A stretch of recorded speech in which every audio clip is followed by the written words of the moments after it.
हाँ जी स्टूडेंट्स, तो कल हमने किया था कि ए एम यानी कि अर्थमेटिक मीन क्या होता है। अर्थमेटिक मीन हमारे पास क्या था कि अगर हम मान लो कि दो नंबर हमारे पास है ए और बी, तो हम इसमें कहते हैं कि इसमें कोई ऐसा नंबर ऐड करना है कि जिसका हमारे पास इनसे डिफरेंस क्या हो जाए, सेम हो जाए। तो वो हमारे पास क्या होगा, इसका अर्थमेटिक मीन। जैसे मान लो यहाँ पे मैं ए लिख रही हूँ, इसका मतलब होता है ऐसा कोई नंबर ऐड करना है इसमें कि उनका डिफरेंस जो होना चाहिए इनसे सेम होना चाहिए, यानी कि वो बाद में आपके पास एपी सीरीज़ बननी चाहिए। ये हर बार ज़रूरी नहीं है कि इसमें एक ही नंबर ऐड किया जाए, दो भी हो सकते हैं, तीन भी हो सकते हैं, चार भी हो सकते हैं, 10 भी हो सकते हैं। अगर तो एक ऐड कर रहे हैं तो उसको हम हमेशा डिनोट करते हैं कैपिटल ए से, और अगर हमारे पास ये नंबर ज़्यादा हो जाएंगे तो इनको हम डिनोट करेंगे A1, A2, A3 up to so on. ये काम हम कल पहले कर चुके हैं। तो नेक्स्ट है हमारे पास कि जो नेक्स्ट टॉपिक स्टार्ट करना उससे पहले थोड़ा सा इसका हिंट है कि जो आपने 10th क्लास में किया हुआ है वो है कि अगर हमारे पास कोई मान लो एपी सीरीज़ दी हुई है और उसमें हम निकालते हैं 9th term from the beginning का मतलब है कि मान लो यहाँ से मैं कह रही हूँ कि 9th टर्म फाइंड आउट करनी है। ये सेम फार्मूला ही हमारे पास होगा जो हमने पहले यूज़ कर लिया है कि A9 का फॉर्मूला क्या होता है, A plus n minus one into d. N की वैल्यू 9 है तो 9 माइनस वन इंटू डी, तो ये बन जाएगा आपके पास A प्लस 8D। और अगर आप चाहते हो कि यही टर्म आप लास्ट से पता करो, फॉर एग्ज़ाम्पल मान लो मैं ये लिख देती हूँ यहाँ पे कि एक ये मेरे पास सीरीज़ है 1, 3, 5, 7 अप टू 51। तो मैं ये कह रही हूँ कि इसमें 10th टर्म निकालनी है। 10th टर्म यानी कि आप फॉर्मूला लगाओगे वो आपके पास आ जाएगा A प्लस 9D। A आपके पास 1 है प्लस 9, डिफरेंस 2 का है तो 1 प्लस 18 दैट इज़ 19। तो इसकी 10th टर्म जो होगी वो होगी आपके पास 19। बट अगर मैं वही बोलूँ कि इसकी आपने 10th टर्म निकालनी है लास्ट से, कि लास्ट से मतलब बिल्कुल इसकी ये लास्ट टर्म आपके पास आ रही है 51, उससे पहले आएगा 49, उससे पहले आएगा 47, फिर 45, यानी कि ऑड टर्म्स है। बट ऐसे तो काउंट नहीं ना सारी हो सकती। तो इसके लिए फॉर्मूला क्या होगा कि आप इस सीरीज़ को उल्टा करके लिख दो। जैसे मैं इसको लिख देती हूँ 51, 49, 47 अप टू 31। तो ये फार्मूला मैं इसमें यूज़ कर रही हूँ। तो इसका फार्मूला अब आपके पास क्या बनेगा, इसका फार्मूला होगा कि अब हमारे पास A है, ये वाला A, तो अब इसमें प्लस नहीं साइन चेंज होता है माइनस का, A minus n minus one into D.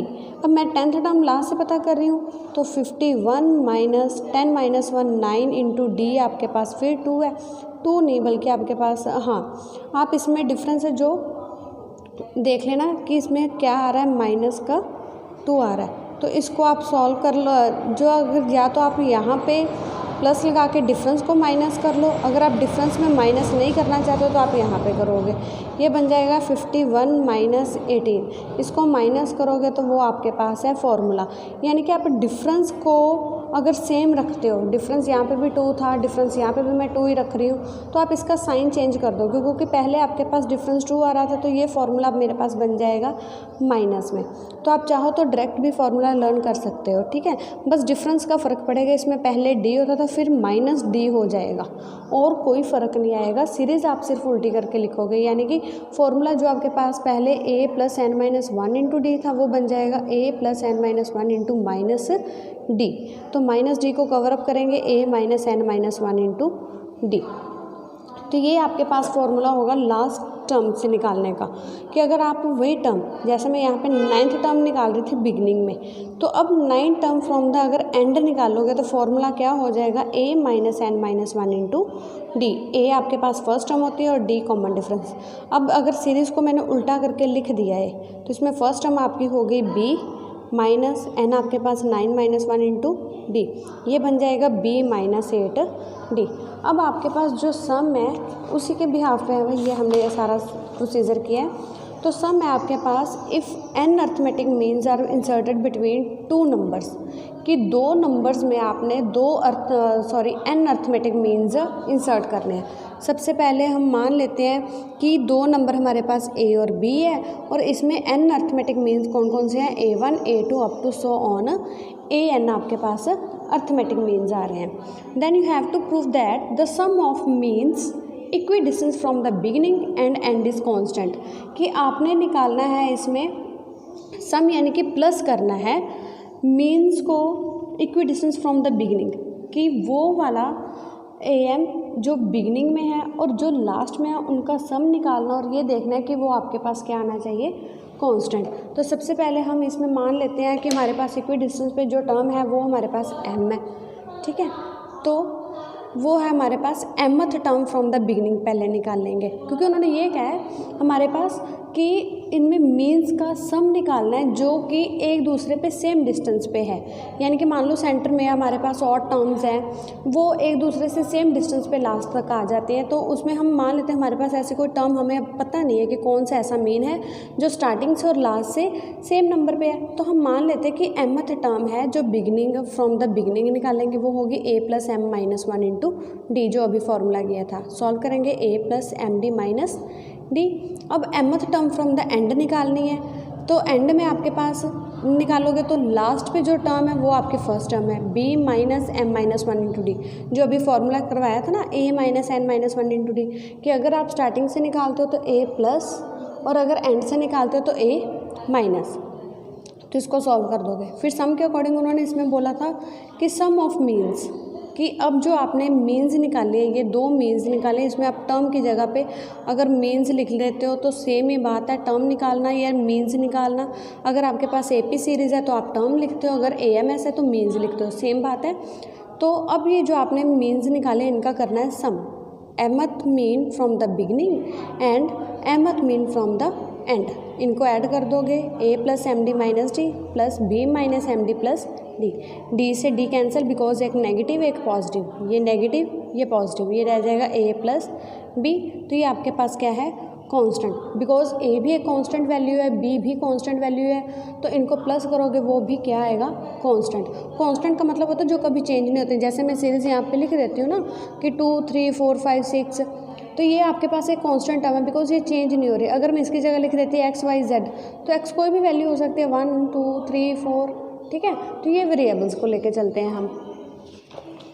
Next जो इनकी एप्लीकेशंस हैं वो काफ़ी इजी हैं एंड इम्पॉर्टेंट भी हैं। If ABC are in AP show that 1/BC 1/AC 1/AB are AP।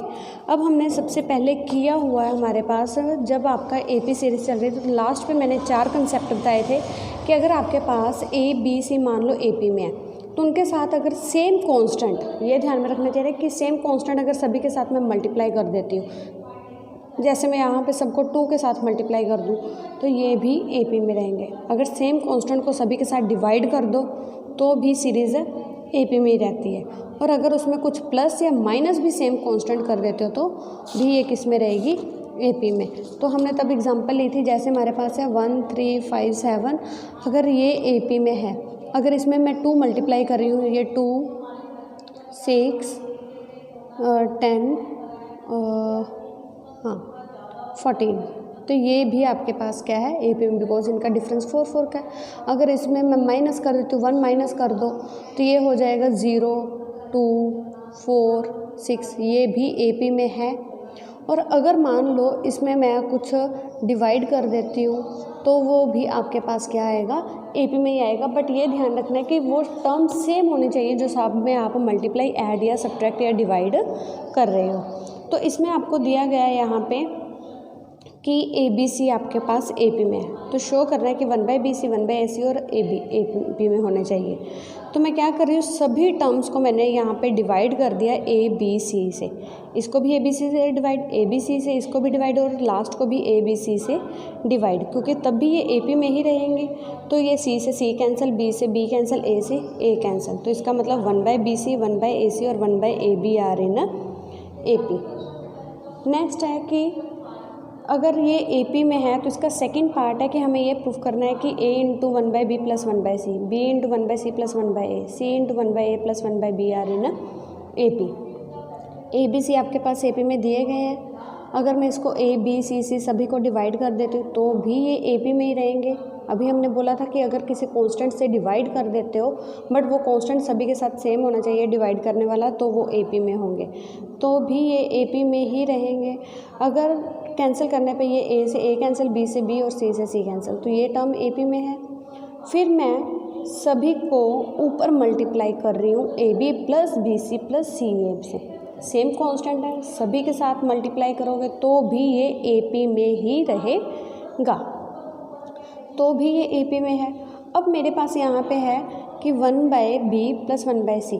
अगर मैं इसको थोड़ा सा सॉल्व करूँ तो मेरे पास नीचे आ रहा है BC, ऊपर बन जाएगा C प्लस B और मल्टीप्लाई कर दो A, तो ये बन रहा है AC प्लस AB, यानी कि ये है AC plus AB by BC, ये बन रही है। यानी कि ये वाला BC मुझे नहीं चाहिए, ये वाला BC मुझे कब होगा कैंसिल। इसमें मैं क्या कर रही हूँ, -1 कर रही हूँ। अगर ये सारा AP में है तो इसमें से कुछ सब्ट्रैक्ट भी सेम टर्म कर देते तो भी ये क्या रहेगा, AP में। मैंने -1 सब में किया, इनका LCM ले लिया, ये BC, AC यहाँ पे आ गया, ये AB यहाँ पे आ जाएगा LCM लेके, ये -BC प्लस BC कैंसिल, ये CA कैंसिल हो जाएगा और यहाँ से AB वाली टर्म कैंसिल, तो ये टर्म्स आपके पास बच गई AB plus AC over BC, AB plus BC over CA and BC plus CA over AB आ रही ना AP। तो ये आपके पास क्या है, B से B कैंसिल हो जाएगा, A बाई C से C cancel, A by B। तो जो टर्म कैंसिल हो रही है उसके पास आपके पास ये टर्म्स बच रही है। इनमें फर्स्ट टर्म में कॉमन है A, कॉमन निकाला 1/C प्लस 1/B। B यहाँ से कॉमन आ रहा है दोनों में, तो यहाँ से B कॉमन लेके यहाँ पे रह जाएगा 1/C plus 1/A। C common लोगे तो 1/A प्लस 1/B आ रही ना AP। कंसेप्ट आपने वही यूज़ किया है कि जो हमने पहले 4 जो फॉर्मूलेज हमने अपने कंसेप्ट क्लियर किए हैं कि अगर कोई टर्म्स AP में है उनके साथ कुछ मल्टीप्लाई कर दो, डिवाइड कर दो, ऐड कर दो या सब्ट्रैक्ट कर दो, वो आपके पास AP में आ जाए।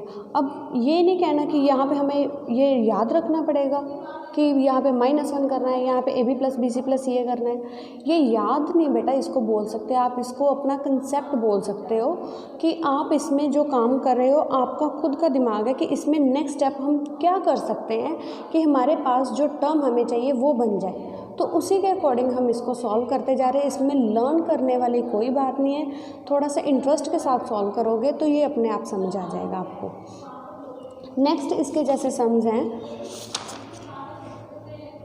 कि आपके पास दिया हुआ है B plus C minus A over A, C plus A minus B over B, और ये दिया हुआ है कि AP में। अब शो करना है कि ये AP में होना चाहिए, ठीक है। अब ये आपको दिया गया है AP में है, तो इसमें +2 +2 +2 करो तो भी AP में ही चलेगा। एलसीएम लेके सॉल्व किया, यहाँ पे बन जाएगा +2A plus 2B plus 2C। यहाँ पे इसको माइनस करोगे 2A minus A plus B plus C। यहाँ पे माइनस करोगे 2B minus B A plus B plus C। यहाँ पे भी माइनस करोगे 2C minus C A plus B plus C, because ये 2A minus A plus A हो जाएगा। तो ये सब में सेम टर्म है। अगर हम सेम टर्म को मल्टीप्लाई कर सकते हैं तो सेम टर्म को डिवाइड भी तो कर सकते हैं और कैंसिल भी कर सकते हैं। इसमें आप दो चीज़ें कह सकते हो, या तो कह लो कि सेम टर्म आ जाए तो इसको तीनों में हम रिमूव कर सकते हैं इसमें से, कि ये रह जाएगा 1/A 1/B 1/C। अगर नहीं तो हमें ये चाहिए तो आप क्या करोगे, इसमें डिवाइड कर दोगे सभी टर्म्स को। यह है A plus B plus C over A, तो डिवाइड कर दिया A plus B plus C से। फिर सारी टर्म्स को आप A plus B plus C से डिवाइड करोगे तो A plus B plus C cancel हो जाएगा, तो आपके पास टर्म्स आ जाएंगे। नेक्स्ट है कि A B C are in AP, prove that A minus C whole square equal to this. अब आपके पास है कि अगर A B C AP में है तो आपके पास कंसेप्ट होता है कि B equal to A plus C by 2। कैसे होता है मैं आपको दिखा देती हूँ कि अगर A B C AP में है तो क्या होता है, इनका फर्स्ट डिफरेंस सेम होता है, यानी कि second term minus first term equals to third term minus second term. ऐसे डिफरेंस निकालते हैं कि हर एक का डिफरेंस सेम होना चाहिए।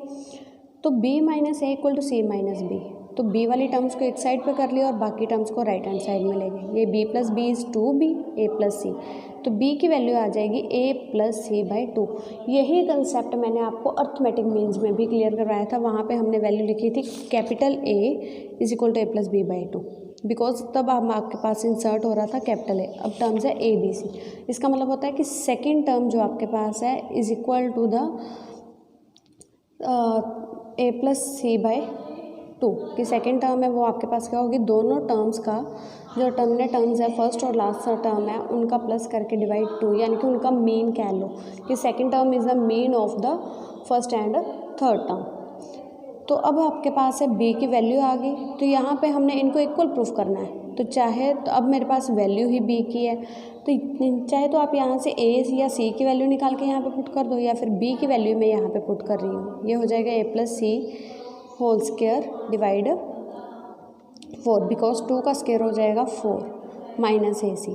तो ये बन गया a प्लस सी स्क्वायर, ये 4 इधर आ गया, माइनस 4AC और 4 से 4 कैंसिल, ये बन जाएगा a प्लस से। इसको अब आप सॉल्व करोगे तो ये आपके पास बनेगा a square plus c square plus 2AC minus 4AC, ये बन जाएगा a square plus c square plus minus 2AC। तो ये आपके पास फॉर्मूला बन रहा है a square plus b square minus 2ab, यानी कि a minus c whole square का। तो ये आपके पास लेफ्ट हैंड साइड के इक्वल आ गया। तो यहीं तक था हमारा अर्थमेटिक मीन का टॉपिक। इसके बाद हम कल स्टार्ट करेंगे अपना नया टॉपिक जीपी सीरीज़।